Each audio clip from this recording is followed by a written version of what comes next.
Presiden Rusia Vladimir Putin menganjurkan implementasi keputusan Dewan Keamanan PBB mengenai pembentukan negara Palestina yang merdeka. Putin mengatakan Rusia mendukung pembentukan negara Palestina yang merdeka.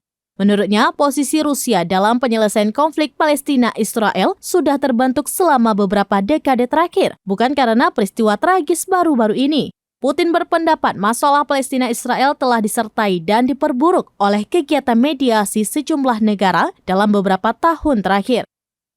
Ia mengatakan ada orang-orang Israel yang menginginkan jalan damai dalam konflik Palestina-Israel. Namun kekuatan mereka terlalu lemah dibandingkan orang-orang Israel yang menempuh jalan kekerasan. Putin mendukung solusi dua negara yang diajukan PBB pada beberapa dekade lalu. Ia mengatakan pada saat pembentukan negara Israel seharusnya ada juga pembicaraan tentang pembentukan negara Palestina sekaligus. Namun hal itu tak pernah dilakukan. Selain masalah pembentukan negara tersebut, menurut Putin, hal lain yang memperpanjang konflik adalah berdirinya pemukiman ilegal Israel di wilayah Palestina.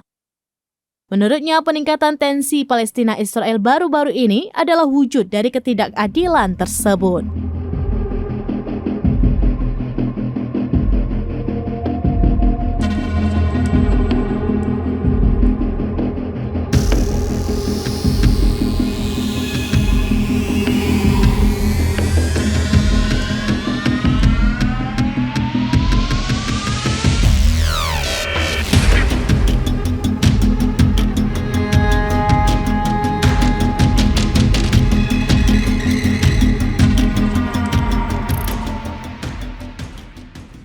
Download Tribun X sekarang, menghadirkan lokal menjadi Indonesia.